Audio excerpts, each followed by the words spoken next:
thing Blitzer just said about Barcelona terror proves Trump was totally right. CNN host Wolf Blitzer upped the crazy to a whole new level on Thursday after the suspected jihadist attacks on Barcelona that left 13 dead and more than 50 injured. The attackers used a car to plow into a crowd of pedestrians at the popular tourist area Los Ramblas. This is a sick tactic that terrorists have used in Europe multiple times: an attack in Nice, France that killed 84 people, and another in London that killed 4, being just 2 examples. Those facts seem to have escaped Wolf Blitzer, however, who, along with CNN national security correspondent Jim Cioto, pondered whether or not the Barcelona attack was a copycat of Charlottesville. The violent rally in Charlottesville ended with a man plowing his car into a crowd of protesters, killing 1 woman. Cioto said, in light of the uproar of the last several days, 5 days apart you have a white supremacist in Charlottesville use a vehicle to kill, and here you have attackers at least following the modus operandi of terrorists using vehicles apparently to kill as well, and those shared tactics that should be alarming. Blitzer replied, there will be questions about copycats. There will be questions if what happened in Barcelona was at all a copycat version of what happened in Charlottesville, Virginia. Even though there may be different characters, different political ambitions, they use the same killing device, a vehicle going at high speed into a large group of pedestrians. Check out the whole bizarre exchange here. This is media bias at its most sick. I don't know how CNN's national security advisor came to the conclusion that the Barcelona attack is a copycat of Charlottesville, when vehicles have been used in Islamic extremist attacks multiple times over the past year alone. These people will do anything to further their own agenda and have completely frittered away any semblance of journalistic integrity. President Trump just called them out on Thursday for their bias against him. This latest commentary was so egregious I don't know how anyone can continue watching Wolf Blitzer or CNN. Share so everyone gets the message. Turn them off. H/T Washington Free.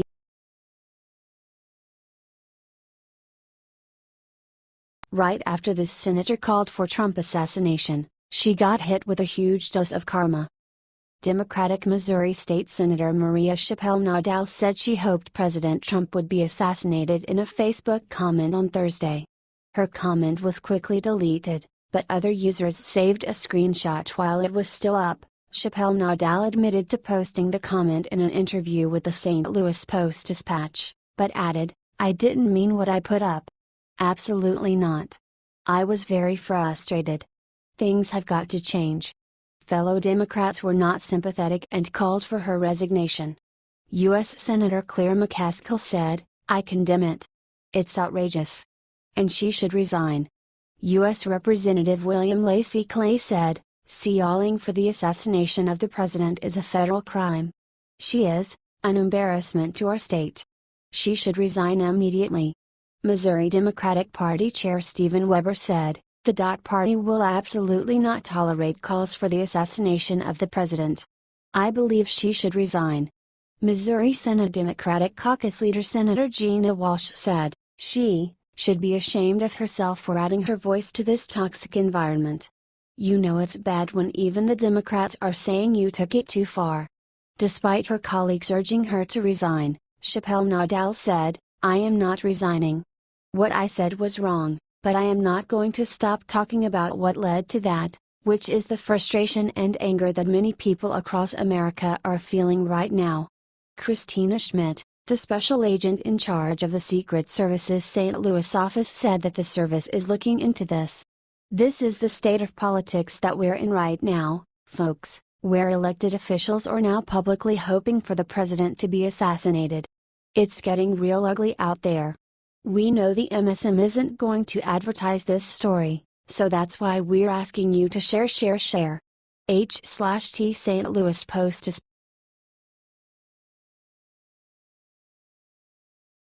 Bannon just said Trump was over, but what he said next had Trump grinning ear to ear. Chief strategist Stephen Bannon left the White House on Friday amid a whirl of controversy. Bannon gave a groundbreaking interview with the Weekly Standard outlining his motivation for leaving, his next plans, and how he feels about the Trump presidency. Bannon made clear that he resigned voluntarily, saying he only planned on spending 1 year because he wanted to get back to Breitbart. But then things got really interesting. Bannon claimed that Trump's era of disruptive politics might soon be toned down now that he's out, saying, "The Trump presidency that we fought for, and won, is over. We still have a huge movement, and we will make something of this Trump presidency. But that presidency is over. It'll be something else. And there'll be all kinds of fights, and there'll be good days and bad days, but that presidency is over." Bannon also said that he fears establishment Republicans will have made it almost impossible for the president to meet his promises. It's the Republican establishment. The Republican establishment has no interest in Trump's success on this. They're not populists, they're not nationalists, they had no interest in his program. Zero.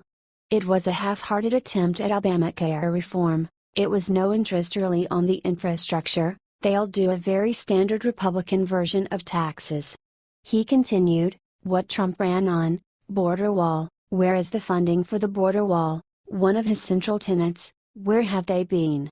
Have they rallied around the Purdue Cotton immigration bill? On what element of Trump's program, besides tax cuts, which is going to be the standard marginal tax cut, where have they rallied to Trump's cause? They haven't. This is a huge problem for the president, who, with a Republican-controlled House and Senate, has seen key pieces of legislation stalled due to infighting. Bannon, for his part, will continue fighting on the president's behalf, and is eager to get back into the ring. I feel jacked up. Now I'm free. I've got my hands back on my weapons. Someone said, it's Bannon the Barbarian. I am definitely going to crush the opposition. There's no doubt. I built a effing machine at Breitbart. And now I'm about to go back, knowing what I know, and we're about to rev that machine up. And rev it up we will do. Trump just released his ultimate weapon.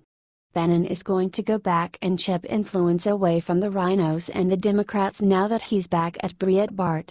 In fact, it's what they agreed on all along, as Bannon said. I said, look, I'll focus on going after the establishment. Trump said, good, I need that. I said, look, I'll always be here covering for you. The swamp won't be drained in a day, but with Trump on the inside, and Bannon on the outside, it will get done. Share if you agree. H/T Weekly Stand.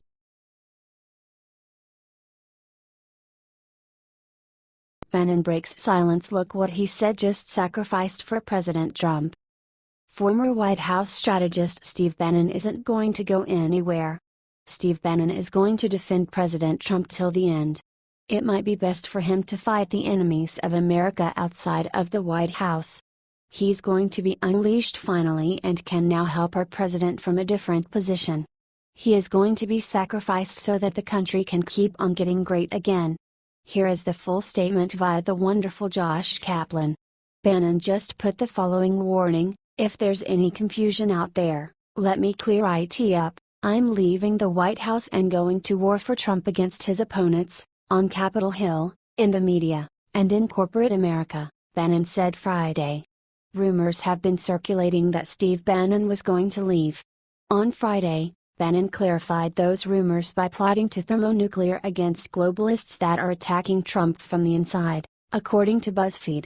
Matt Drudge worked to remove Steve Bannon, that is the reality, said former Trump campaign advisor Sam Nunberg. WHO regularly talks with Bannon. And I hope Matt is happy because his work helped Bannon not be in the West Wing, but it helped Democrats and people that didn't vote for Trump be in the West Wing. Let's give a big thank you to Mr. Bannon. He served well against the swamp. He's going to be able to help Trump more from the outside. Share this if you are looking for Mr. Bannon's return to Breitbart. Let's show our support for all the hard work he did to get Trump elected. Remember what Bannon said at CPAC. Thanks for reading.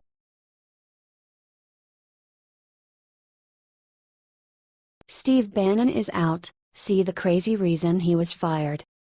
Steve Bannon has been a controversial person in the White House, since the get-go. But, hey, so has Trump. In recent weeks, there's been reports that Trump thought Bannon was one of the leakers. Then earlier this week, Trump came out saying Bannon is a friend of his and a good guy. But he seemed to hedge, when he noted that Bannon came on very late in the campaign. Well, he's gone now. He just resigned as Trump's chief strategist. According to the New York Times, Mr. Bannon's future is still being discussed, though. Someone close to Bannon has said the departure was Bannon's idea, and that he had submitted his resignation on August 7. It was allegedly supposed to be announced earlier this week, but that was delayed because of the events in Charlottesville, VA. Courtesy of ABC News, via YouTube.com, timing is everything, though. The announcement of his resignation comes just 2 days after Bannon gave an interview challenging military action against North Korea as a viable option. Of course, President Trump as well as Tillerson and General Mattis would all say differently. Do you think it was time for Bannon to go? Comment your answer, then share so all your friends are in the know. H/T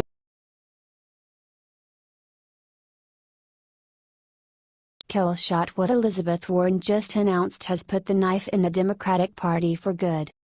The fact that the Dems still can't even come close to what Trump has done for the Republicans, in terms of fundraising, is evidence that the Dems lack any form of a leader. And to prove it even more, now there is infighting amid bigwigs in the party itself.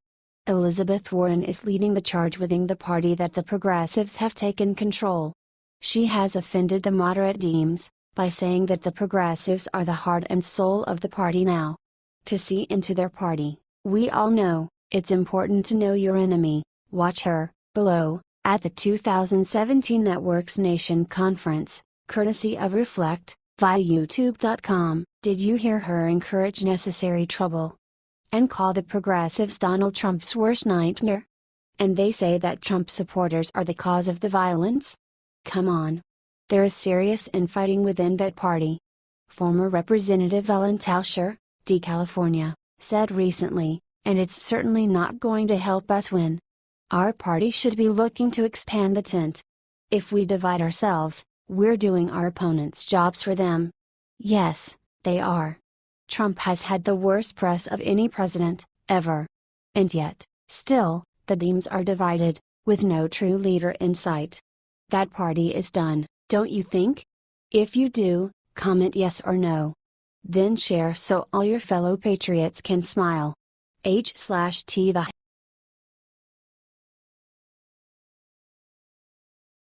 Liberals freaking out after what President Trump just said about. President Donald Trump has sent his condolences to the victims of the terrorist attack in Barcelona, Spain in a tweet. However, it was not this tweet that had everyone talking. The first one was the classic motivational support for our allies. Just take a look below. However, it was the second tweet, also below, that broke the left. See? However, soon after he wrote another tweet that totally triggered the liberals and the leftist fake news media. This is the one that really drove them insane.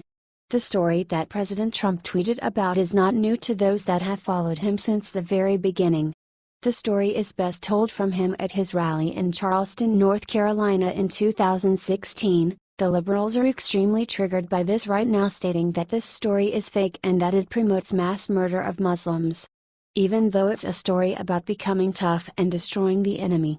The story seems to have been written for the first time in 1927 Chicago Daily Tribune article that described Pershing sprinkling some Muslim prisoners with pig's blood, which the Jurimenteros believed would condemn their souls. We also found this article where it tells the story in detail, written by librarian Walt Sinnert for the McCook Gazette in 2014. You can read it here. Whether the story is true or tall tale, it's still a good story about being tough and using the enemy's weakness to your advantage in war. Let us know what you think and share this report 10,000 times if you think that President Trump is correct in telling this